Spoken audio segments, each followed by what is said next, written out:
Thank you, Alexis. Thank you very much. I wanted to begin, if we could turn in your Bibles. I want to see if I can view more. There, so I can see the people in the group. To Psalms 121. And I want us to turn to our Bible, and I want us to read the whole psalm, because it's going to be very instrumental in understanding this story that I'm going to tell you this evening. And this is a psalm that has a deep meaning for my family, for myself, for the trajectory of my testimony. And it begins, Psalms 121. It says, I will lift up my eyes unto the hills, from whence cometh my help. My help cometh from the Lord, which made heaven and earth. He will not suffer thy foot to be moved. He that keepeth thee will not slumber. Behold, he that keepeth Israel shall never slumber nor sleep. The Lord is thy keeper, the Lord is thy shade upon thy right hand. The sun shall not smite thee by day, nor the moon by night. The Lord shall preserve thee from all evil. He shall preserve thy soul. The Lord shall preserve thy going out and thy coming in from this time forth and even forevermore.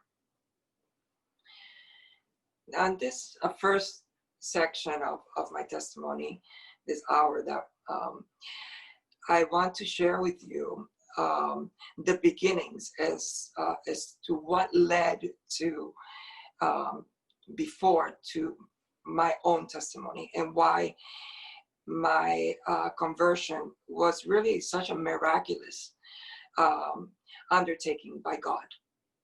And the reason why I want to do this is because I want to emphasize how God works through the decades, through the years, through the centuries, and how he uses and invites countless of people in order to save one wayward lamb.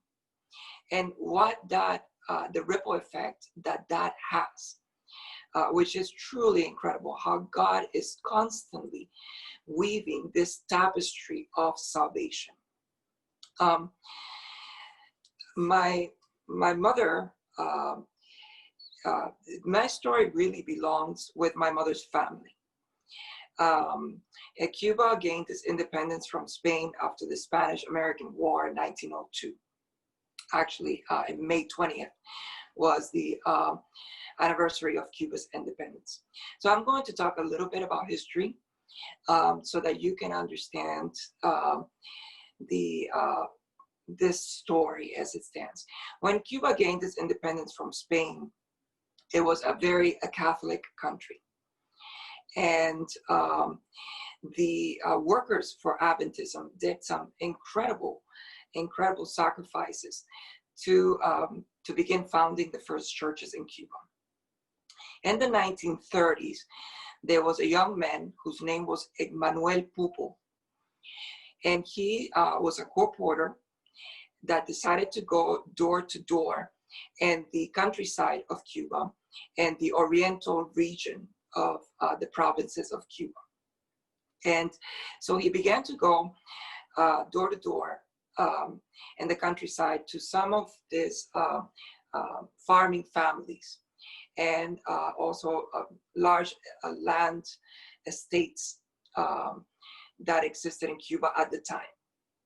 And during his travels, he would sell his books, he would preach, and then do Bible studies. And he would sometimes stay in the farms with the workers for a couple of weeks as he would share the word of God and the Adventist message. So in his travels, he came to La Yuraguana, which was a country estate owned by the Carraleros. So now I'm going to talk about the Carraleros, who are my mother's family. My great-great-grandfather had 28 children. And those 28 branches of the family, most of his children had an average of 10 to 12 children of their own. So as a result of that, today, the Carraleros that are from my great-grandfather are over 1,200 descendants.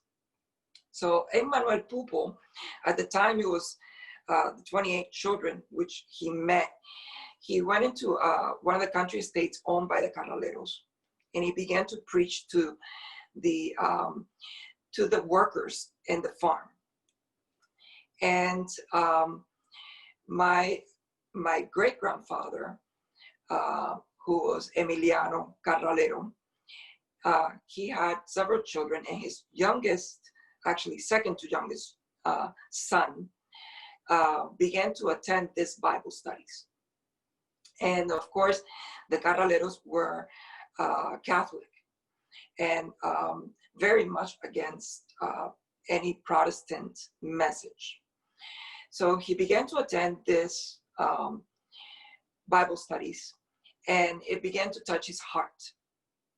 And so he felt the call of Jesus and felt the veracity of the message of the Sabbath, of the message of the end days, and was converted. But his great desire was that his family should be converted with him. But that was a very difficult task. And so he began to invite his family members to the Bible studies. And in a process of about 2 years after Emmanuel Pupo left, Adelmar, who was my grandfather, he was a teenager at the time. He was about 15 years old when he heard the Adventist message. And after Emmanuel Pupo left, he began to have the Bible studies with his family, to the great joy of my grandfather, Adelmar. Half of the Carraleros converted to Adventism. So to this day, we have a very peculiar thing in the family, because half the family is Catholic and half the family is Adventist. And the Catholics, half of the family, will come to church with us on Sabbath, and many of the Adventists will accompany them to church on Sunday in order to keep the peace in the family. And so this very tolerant atmosphere developed in the family. And my grandfather met and married my grandmother. And about a year after their marriage, they had my mother, Xiomara Carralero. My mother was 3 months old when one night my grandfather was returning on a business trip with his father on horseback through the country during the night. And he got sick. And they took him to the city of Holguin to try to see what was going on with him. To this day, we don't really have an accurate reason as to his illness, but he felt very sick, and many doctors were called in from as far away as Havana and the capital to come and treat him, to no avail.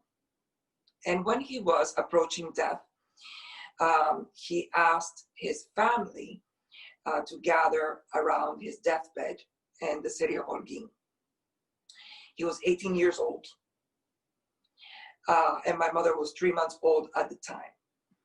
And he made his very numerous family make a vow.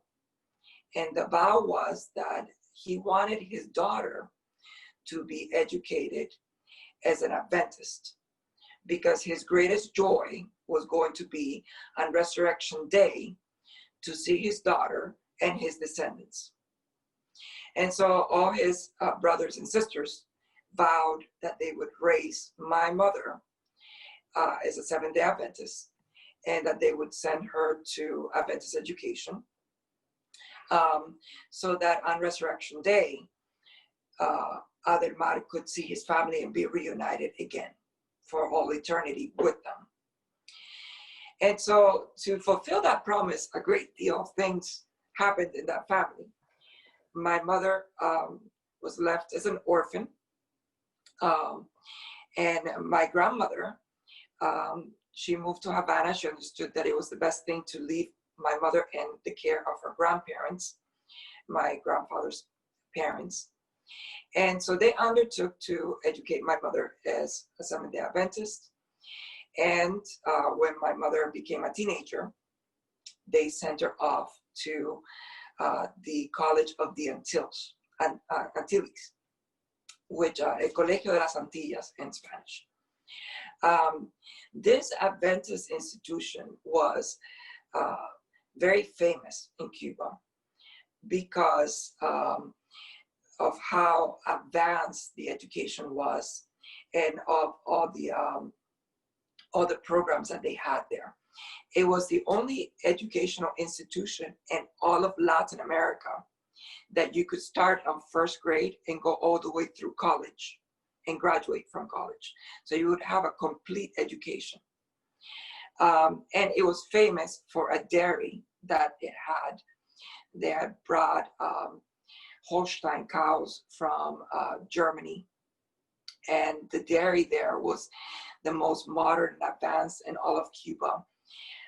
And it was famous throughout the country. Now, at that time, Cuba was a very different country than it is now. To give you an idea of the lifestyle that Cuba was enjoying, 80% of Cuba's population at the time knew how to read and write.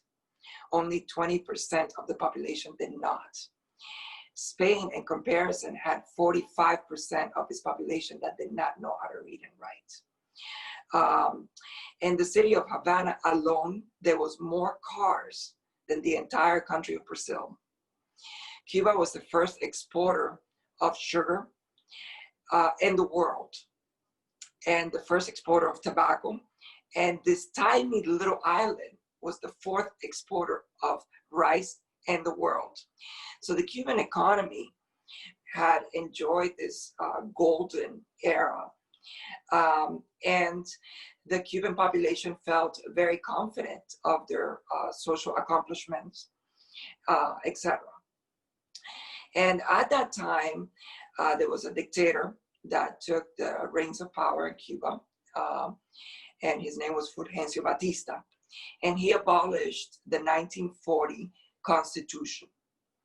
And this created a rift in Cuban society that began to affect the Carraleros, my mother's family. So the legitimists in Cuba wanted a return, of course, to democracy and a return to the Constitution of 1940.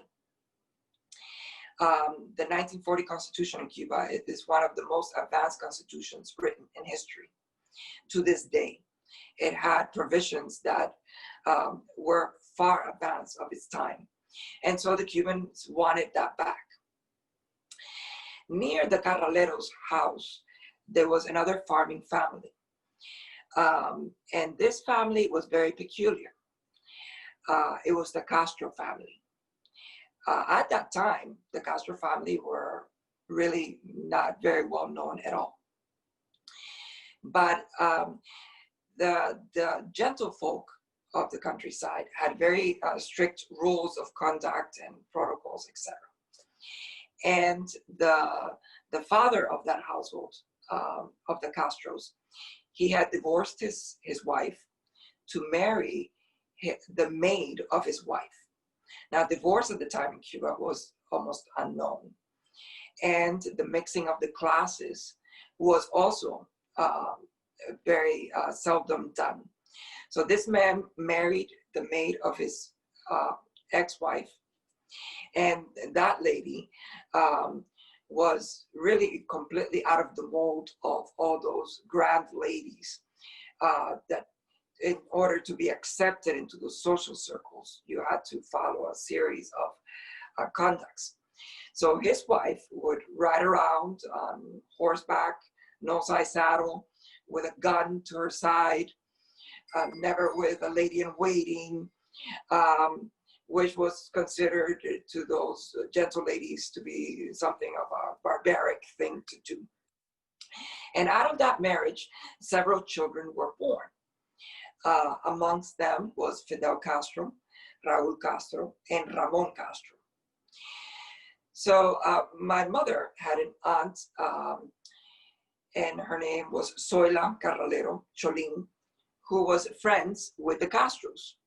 So she would invite, they had a school at their estate, and she would invite the Castros to Sabbath school, to come to hear the Adventist message. And my mother as a child shared with Raúl, with Fidel, and with Ramon. And when they became teenagers, Fidel Castro began to change the course of his life. This family was very affected by the snobbery of the land-owning classes of those provinces, which never gave them any entry into the social life and fabric of the community, precisely because of the divorce and precisely because of their mother. And also because their father was a Spaniard that had come to Cuba to fight against Cuban independence. And he had fought against the Cuban rebellion very assiduously. After Cuba won its independence, he was allowed to keep his lands and no punishment was made. But that historic blemish on that family was not forgotten by the nationalistic Cubans who had fought against him during the war. So because they were so snobbed, there was a certain anger and a need for revenge against those elite classes that was born in the heart of Fidel Castro. Fidel Castro, a brilliant young man, went on to Havana, to the University of Havana, and did a strategic move to gain entry into Cuba's upper echelons of society. And he married into the family, the Diaz-Balards, who are pretty much considered to be Cuban nobility. And his marriage into the Diaz-Balart family gave him at last entry into the great salons of Havana and all the provinces because of his wife. And he began to fan the flames of revolt against the dictatorship of Fulgencio Batista. And so this young man was very clever and undergoing to do this. Fulgencio Batista was a mulatto, and Cuba at the time was a very racist society where it was encouraged, even within the church, that you married your own race. And all these elite classes of Cuba were white. They did not want Fulgencio Batista for racial reasons, amongst others. And to the point that the dictator didn't have entry into the more prestigious and gilded circles and clubs of Havana. But Castro, because he was white and married into this very elite family, had entry. And so he began to play all these different topics, the racial topic, the social topic, the dictatorship, the constitutional topic, and began to harvest in all that energy and power from all those different parts of Cuban society. And so when he went off to Mexico after he had been in jail in Cuba, and through the connections of his wife's family was released, and he was sent off to exile in Mexico, what he began to promise Cuban society was that he was going to topple Fulgencio Batista, restore the 1940 Constitution, and democracy in Cuba. And so this reached and struck a chord across all the social stratospheres of Cuba. Furthermore, he will go on to promise that there will be no more racism, that there will be more opportunities. Once the 1940 Constitution was reestablished, there will be more equality amongst the classes, et cetera, et cetera, et cetera. Never, ever a word about communism. And so this galvanized the legitimacy movements in Cuba to support Fidel Castro and his revolution, which was just to topple the dictatorship, reestablish democracy and the Constitution in Cuba. And so the Carraleros, like many other families, were involved in this revolutionary process. And so they gave money and arms and help, and they hid the rebels, etc., to help in the revolution. And this was something that was very unanimous across all these provinces and across almost every social and economic stratosphere in Cuba. My mother at the time was studying at the College of the Antilles, from which she graduated right as the revolution began to break forth. And they had, when my mother was very small, the family would gather around the radio to listen to the translated BBC of London. And one night, there was a transmission, and it was Winston Churchill talking about the Iron Curtain and enumerating all these great and ancient states that had fallen behind this Iron Curtain that was cutting through Europe and was polarizing the world into these two great opposites, communism and capitalism. And so as my mother sat there listening to this, she asked her grandfather, who was the patriarch of the family, could this ever happen here? And the response was, no, that's a European problem. This could never happen here in the New World, in a country as prosperous and as secure and as happy as Cuba. And so as the winds of revolution began to pick up further and further, and Fidel Castro finally took Havana,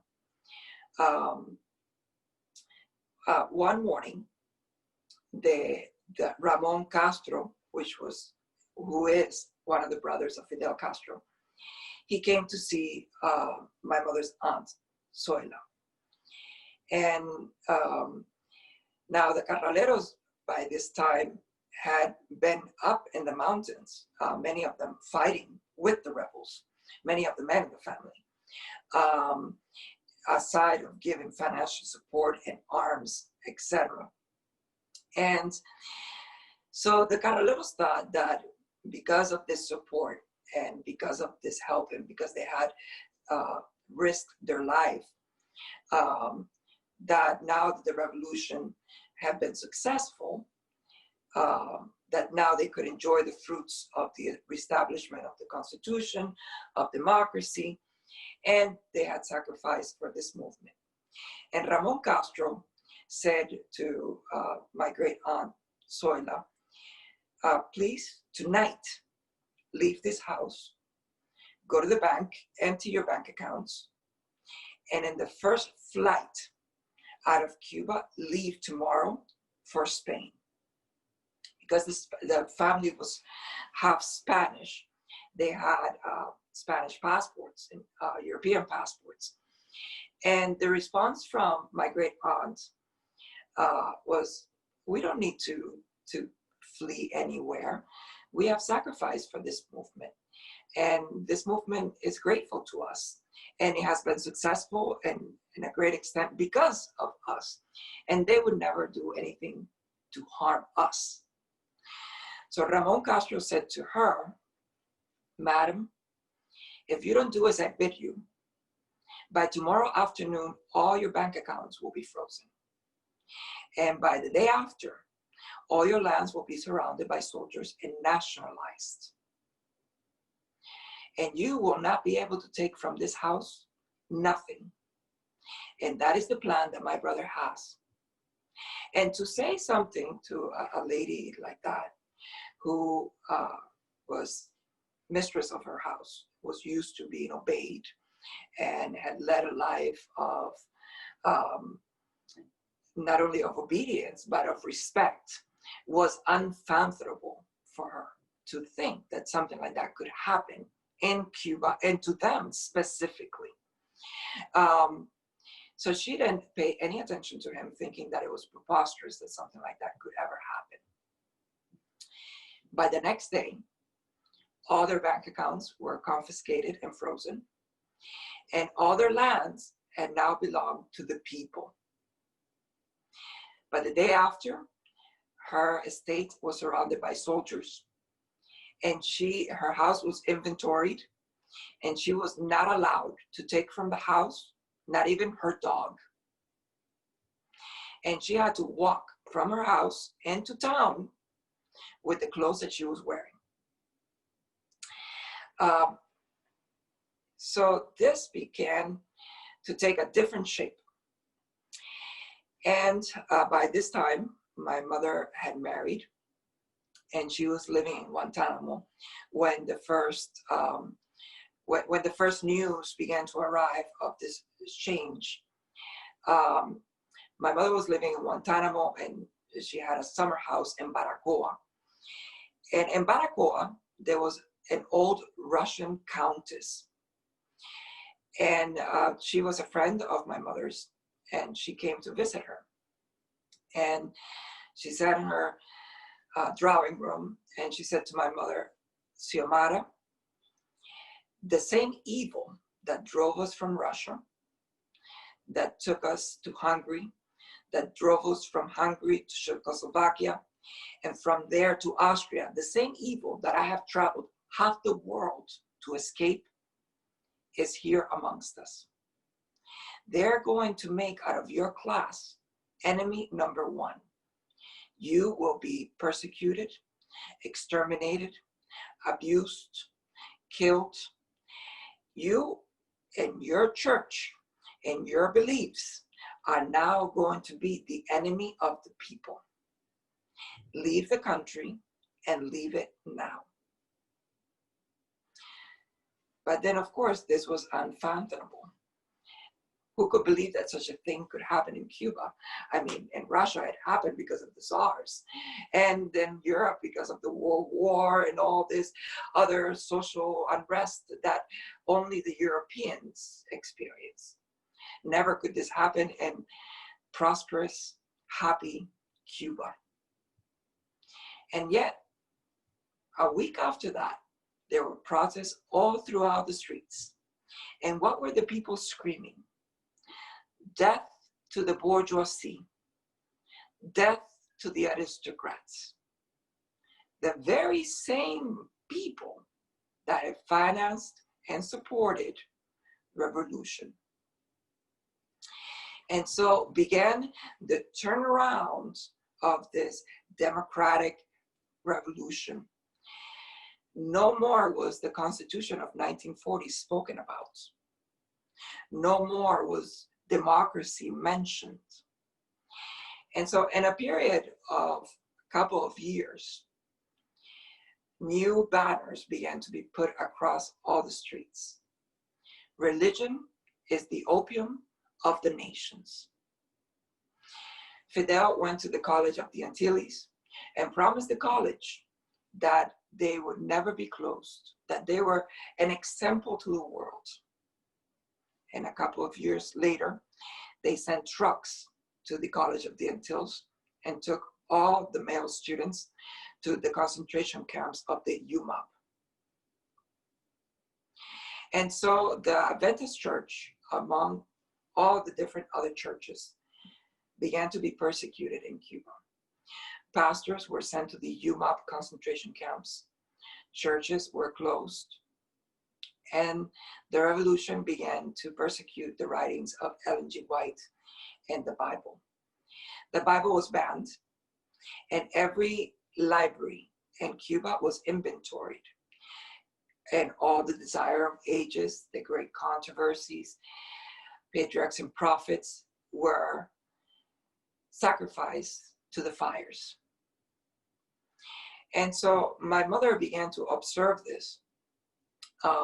And her grandfather, who really was her father because he raised her after her father's death, he was the first elder of the Church of Holguín. And as the Adventist Church became more and more harassed, the family began to flee to the four corners of the world. Wherever anybody could go, they went.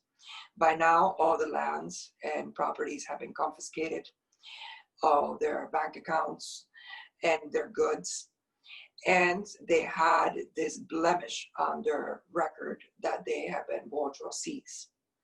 And the further blemish that they were religious, so that they were fomenting superstition and the backward teachings of religion to Cuba. And so they became enemies wherever they were because they were Adventists. This was a great, terrible period for the Adventist Church, in which people who believed indeed, because they would have to choose between their lives and their beliefs. Adventists were not given jobs, and the state began to be the only provider of employment. So you were driven to hunger and unemployment and destitution of the most complete nature by the state. Not only that, our young men were sent off to the UMAP concentration camps, and many churches and many of our pastors were put in jail for different things that they would mention in their sermons, which could be construed by the government as threats. The next thing that the government began to say was that pastors and laymen in the Adventist Church were agents of the CIA, and therefore were doing the bidding of the United States and Cuba, which now the United States was the great enemy. Cuba aligned itself with Russia and began to persecute every religious group in the country. And this period of time changed my mother tremendously. She lost all her friends because they all fled to different countries. And 90% of her family left Cuba for Europe and the Americas, and some of them as far away as Asia. So this was a great dispersion of Cuban society and Cuban population. And during this period of time, the family would still gather for worship every day. And her grandfather would always remind them who was the God that was in charge of them. And so this psalm that we have, that we read, Psalms 121, was every day repeated. I will lift up my eyes unto the hills. From where cometh my help? Because really, they were alone now in Cuba, in a country without borders and without escape routes. And by that time, my mother, who had my brother by then, her firstborn, my brother had turned 13 years old, and a new law had been instituted in Cuba that all males from 13 and above had to go to the obligatory military service. So they could not leave the country. So their parents could leave, but they could not leave. And so my mother, because of that, could not leave Cuba because she was not going to leave my brother behind. And so during this time period, she divorced and witnessed all this social unrest and really all the aspects of the revolution, but kept strong because of her grandfather. And in the midst of that, when the persecution really began to buckle and strangle the church, something happened that changed her. Her grandfather, who had been a vegetarian since his conversion and a servant of his community and his church, got sick.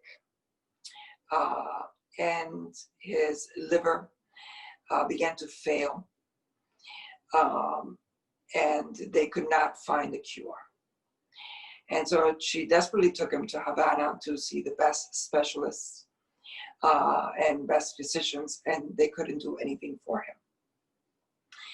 And so this seed of hurt was born in her heart, and she began to question God. How can a God of love observe with indifference the destruction of his people, his chosen people?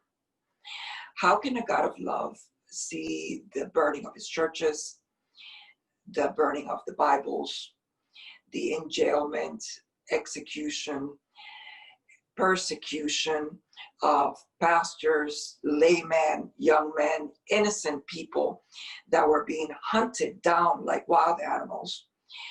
How can God indifferently sit back and allow this to occur? What kind of a God was that? Because that was not compatible with the God of love, the God of intercession, the God of care that she had been taught to love.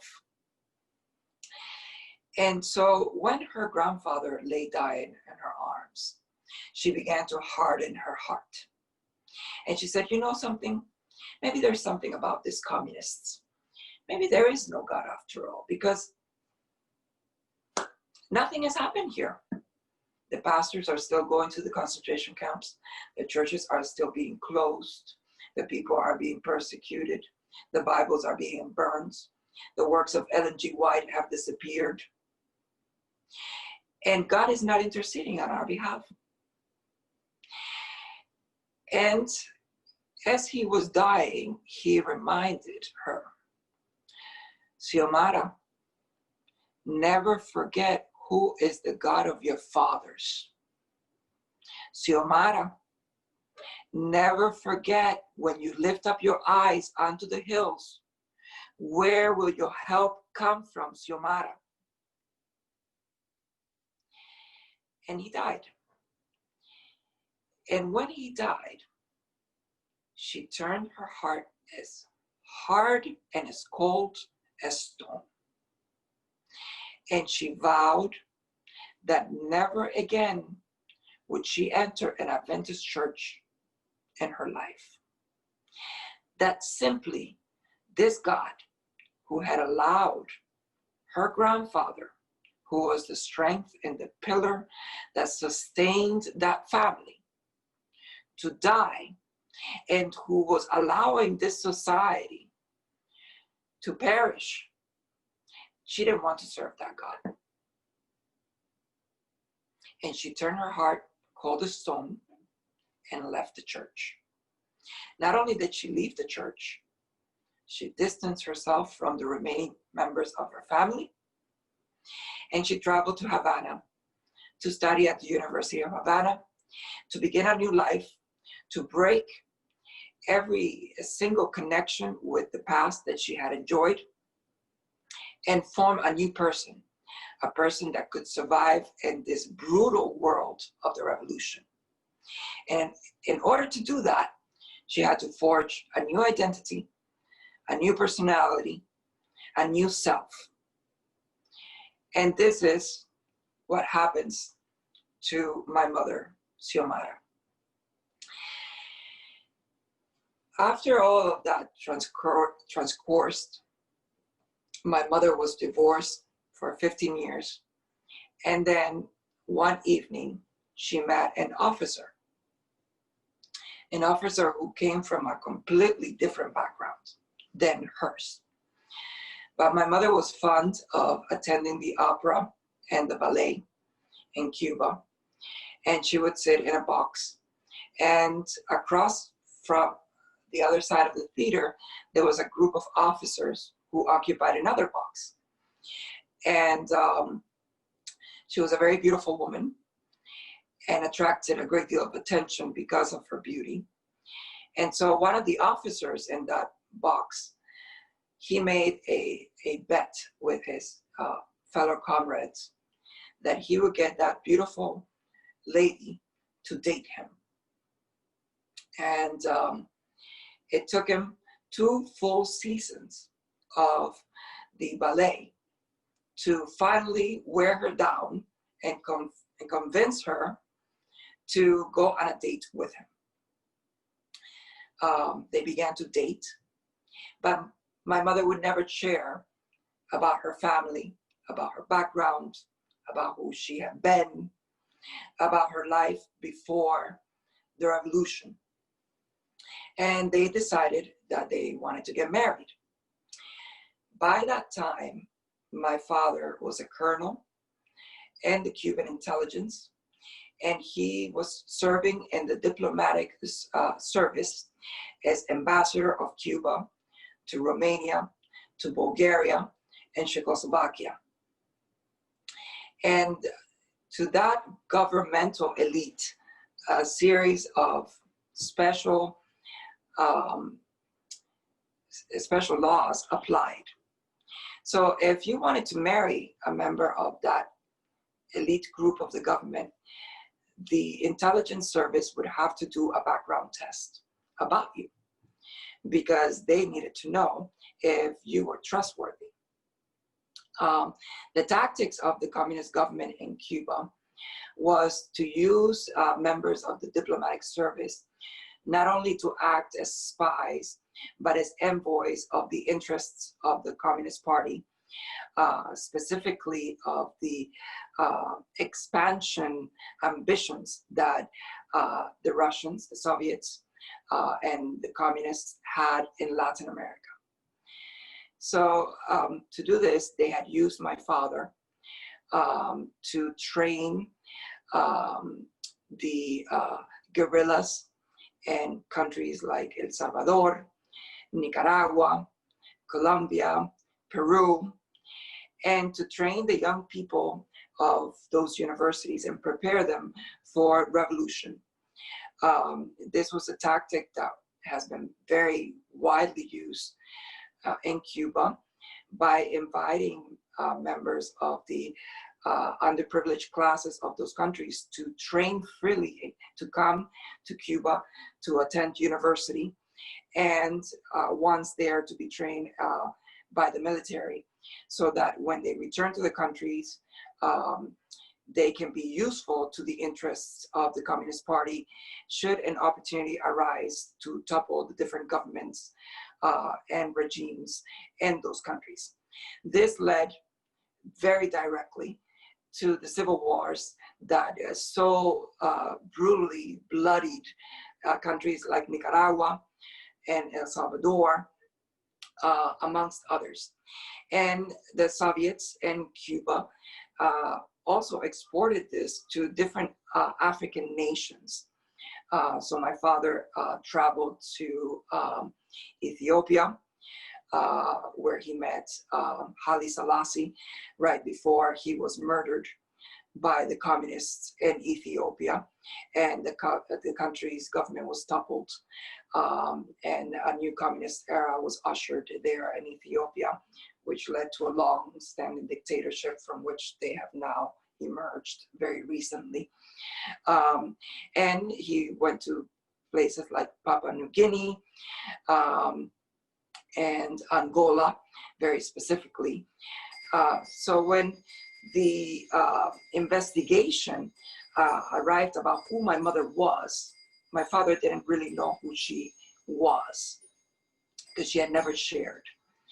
And so the government presented my father with a thick folio of documents to say that my mother was an enemy of the people because she had been born into a bourgeoisie family, and a family that was an active religious family that had founded churches, that had founded schools and hospitals, and that have been leaders in the dissemination of the superstition of the opium of the people, religion.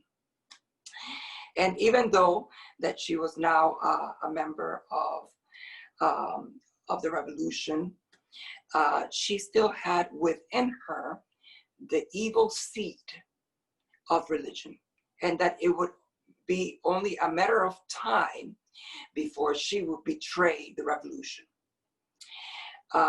So he was presented with these facts, that a woman with those, with that sort of background should not be allowed to marry an official of my father's standing, who was acting as a spy for the Soviets in many countries, and who my mother could betray the revolution by passing on information to the United States, because most of her family was now in the United States. And it could endanger the relationships between countries, etc. My father, who was deeply in love, decided that he would marry my mother nonetheless. And he pushed back these observations of the government, and the government put forth a plan. And the plan was that if they had any offspring, this person could never know who my mother was. So the arrangement was that if they had children, the child should never know who she was, who her family was, anything about religion, and anything about their social background. So this is what allowed them to have their marriage. So the only people that the government was allowing for that child to know was my grandmother and one of my uncles and his children. And all these people were in the know that this was the arrangement. So this large extended family would never be spoken about, and was a very deep taboo secret. So I was born shortly after they married in April of 1981, at the very height of the tensions of between the Soviet Union and the Western world. And I believe that now we have reached the hour. We're going to take a break.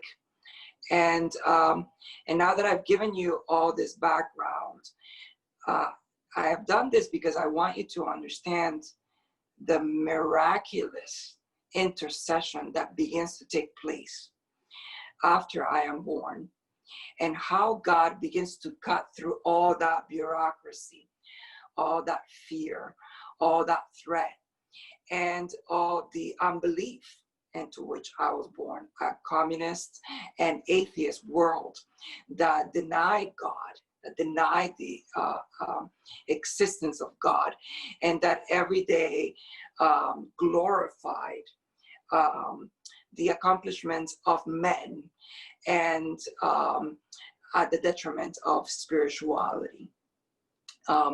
And what God does indeed, no matter how hard our hearts are, God begins to reach us and the most nuanced manners to come back, to reach back, to hold our hand and bring us back to the fold. No matter how many obstacles, no matter how many difficulties, no matter how many enemies and how much we have to sacrifice in order to be able to make that hold. He begins to weave that so that it is possible, and he begins to put that plan of rescue into place. So I'm going to allow now for the 10-minute break, and then now after this break, I'll share with you how God used a terrible tragedy in order to gain from that many, many, many victories and so many miracles to show an entire nation that he had not been expelled, he had not been jailed, he had not been exterminated. He was there next to them, still reaching out, still knocking at their hearts. Thank you.